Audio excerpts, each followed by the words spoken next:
Live from our 7 Tasmania studios, your nightly news with Joe Palmer begins now. Good evening, everyone. A delivery driver is in a critical condition tonight after a terrifying crash near Boat Harbour this morning. Police believe the man had stopped to make a turn when a truck slammed into his car on the Bass Highway. A white sedan sits by the roadside, almost unrecognisable. Metres away, a truck barely scratched slowly emerges from a muddy paddock. Approximately 9:20 this morning, a 60-year-old male was driving his capacity as a postal contractor.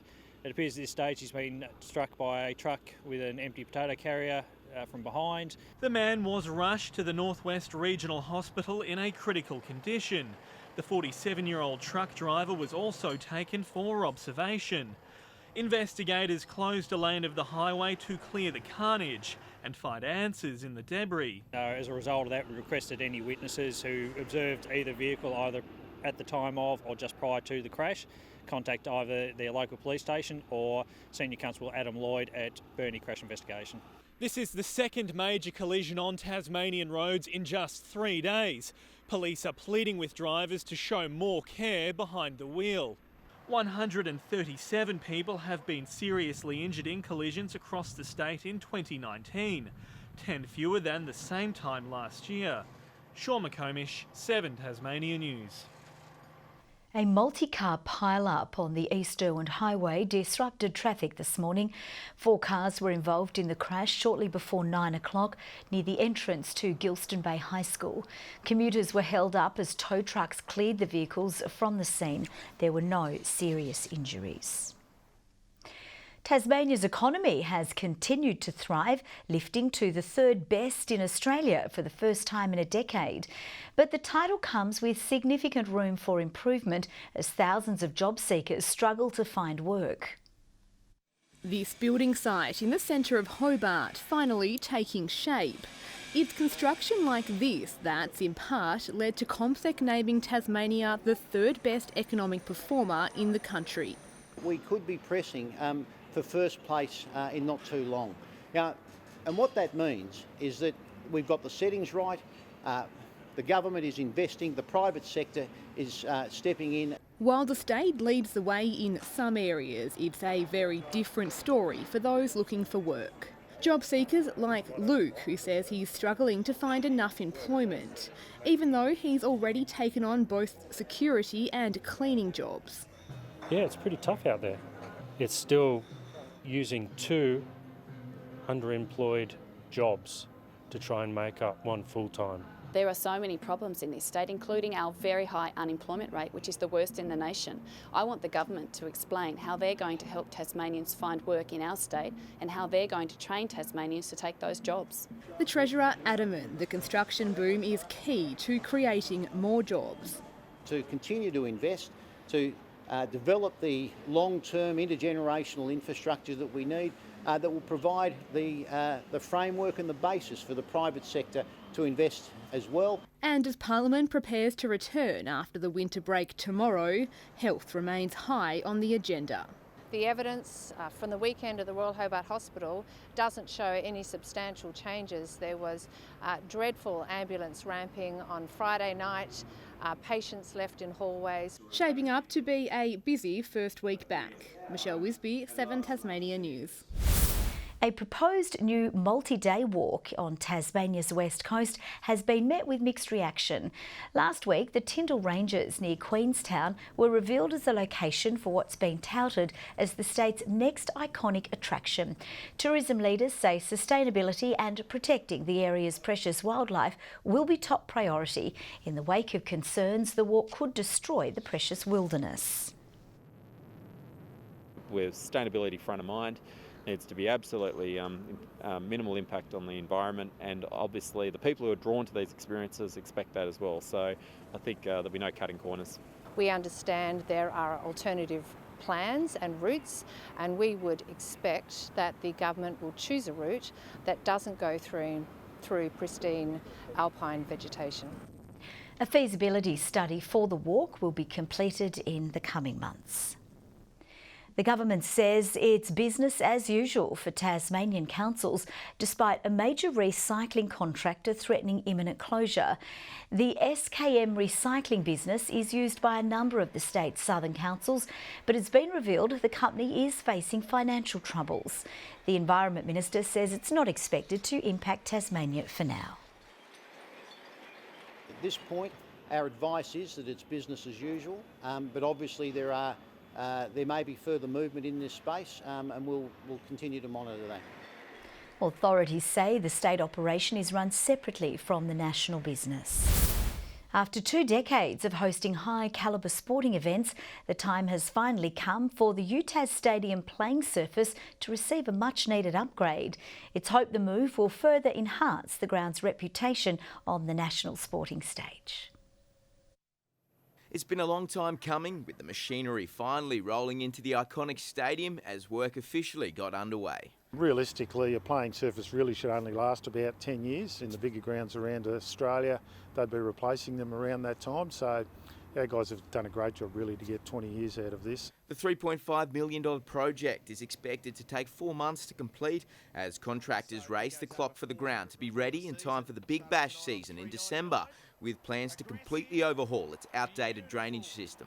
Just don't want to have a game here with Hawthorn or a Big Bash and a heavy downpour and the game has to be held up because of the surface. We developed a turf farm just out of Dilston, which has got 22,000 square metres of ready-to-play turf, and so once we've done all the works that we need to do here, that'll be rolled up and brought in. The works have ruled the ground out for the Tasmanian State League final series, however, forcing North Launceston to play out the remainder of their regular season games at Invermay Park. But the stadium manager says it's a small price to pay in the grand scheme of things. It'll be as good and better than it ever was, so we expect it to be, again, lauded as the best surface in the AFL. Tom Cooper, 7 Tasmanian News. It's time for Tassie to sparkle as winemakers gear up for this year's effervescent Sparkling Wine Festival. The state's industry is ripe for the tasting, this year ranking in the top 10 wine destinations globally. Wine lovers can raise their glasses to more than 2 weeks of festivities, celebrating Tasmania's special sparkling industry. It's a collaboration of the best sparkling producers in Tasmania, showing the best products and pairing it with some of our great local foods. More than 1,500 corks were popped during last year's festival, a toast to our state's prime position for producing sparkling wine. We have a long, cool growing season, so the grapes have a really long time to accumulate their flavour. They develop very subtle but really complex flavours. But what makes a good glass of bubbles sparkle? Good sparklings, the freshness and the lightness is the key feature. Sparklings have to have good acidity, which is what gives the tang in the mouth. It's thirsty work as some of the state's top winemakers prepare for the annual Effervescence Sparkling Wine Festival. The event, which will be held in November, will showcase some of the state's top drops. Tasmanian grapes, the Pinot Noir and Chardonnay, have unique characters for sparkling, which puts us in the same league as Champagne in the world of sparkling. Effervescence Sparkling Festival will run from the 1st until the 17th of November. Elizabeth O'Neill, 7 Tasmania News. Countless hours of computer gaming have paid off for a Tasmanian teenager. 17-year-old Caelan Jarvis travelled to New York to compete in the first Fortnite World Cup. He and his partner placed 18th out of 50, scoring them $72,000 each. It may seem like a lot for a computer game, but the team that came number 1 scored more than $2 million each. Let's take a look at the day's business and finance news now. The Australian stock market has posted solid gains today. The ASX 200 index ending the day 32.4 points up, which is just under its record closing high. A short time ago, the Australian dollar was trading at 69.08 US cents and 55.9 British pence. South Hobart coach Ken Morton is urging Tasmanian soccer fans to turn out in force at Blunston Arena on Wednesday night as the club chases FFA Cup glory. And given their recent NPL form, he's confident they can provide an upset win. Morton travelled to Sydney yesterday to watch Marconi take on Sydney Olympic and is expecting them to bring the same physical brand of football, which saw them clinch a 1-0 win over their New South Wales NPL rivals. I'll ask my players to be brave and to play with courage and not to stand off them, but to have a go and show them that we can play down here. And with the club coming off a 4-1 win over Launceston City in the Tasmanian NPL, and with previous FFA Cup experience under their belt, Morton is adamant his men can take it up to the more heavily favoured Stallions come Wednesday night. The young lads, when they come in, and they'll come into this game, will not let us down. They'll play with good energy and they'll cause them problems. If we can get a good crowd there, it augurs well for the future of the game here. And if people love the game like they say they do, please come along and watch, and we'll try not to let those people down. Meantime, North Hobart midfielder Sam Darley has reaffirmed his long-term commitment to the club following Saturday's impressive win over Launceston, with the former GWS recruit keen to play a key role in helping the club return to its former glory. I'm back here playing home, and I want to be a life member of this footy club like my old man was, and my family's been coming to watch this footy club for 100 odd years, so for me, being back here now is as comfortable as I've been, so I'll be here for long term. The D's take on fierce rivals the Tigers at the Twin Ovals this Saturday. And the votes are in for the RACT Insurance Player of the Year in the TSL after round 17, with Glenorchy veteran Ben Camerick judged best on during the side's win over Clarence. Lauderdale skipper Bryce Walsh was the standout during the Bombers' 33-point victory against the Tigers, and D's midfielder Sam Darley earned the 3 votes in his side's memorable win over the Blues at North Hobart Oval. To the leaderboard, and Australian Caleb Ewan has capped off a dream Tour de France debut with his 3rd stage victory. Overall winner Egan Bernal sipped champagne as the sprinters battled for the final stage win on the stunning Champs-Élysées. Ewan came from a seemingly impossible position to claim victory on the line. It's Caleb Ewan, he makes it 3. When we rolled onto the Champs-Élysées, to be honest, I almost had tears in my eyes. This is Port. Tasmanian Richie Port, the highest ranked Australian, finishing 11th overall. It's the first time in 3 years he's completed the event. Good evening. 15 was the state's warmest today in Launceston, Devonport reaching 14, a high of 13 in Burnie and Hobart 11.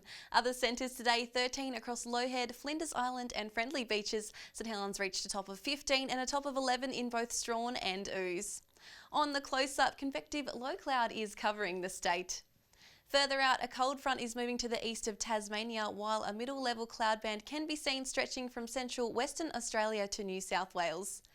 Tomorrow, a ridge of high pressure is extending from the bight of the west of Tasmania, while a cold front will weaken to the south of WA.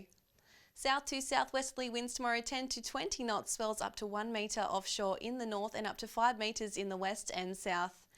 A road weather alert is current, warning of areas of ice on susceptible roads in the morning. Tomorrow's forecast now a high of 10 across Hobart and Adventure Bay, Tarraleah a morning frost then partly cloudy. In the north, a mostly sunny day at Launceston and Devonport, Bridport, reaching 10. A high of 10 for both Burnie and Strawn, Marrawar a partly cloudy 11. Looking partly cloudy at St Helens and Swansea tomorrow, Whitemark a top of 11. Looking to the 3-day forecast now, Wednesday, fine apart from light showers about the west and far south. Thursday, showers about the west and south and Bass Strait Islands clearing in the evening. And finally, Friday, light showers about the west and far south increasing in the evening, fine elsewhere. Capital cities looking partly cloudy across Adelaide, Melbourne and Cairns tomorrow. Perth, mostly sunny, a high of 17 in Sydney.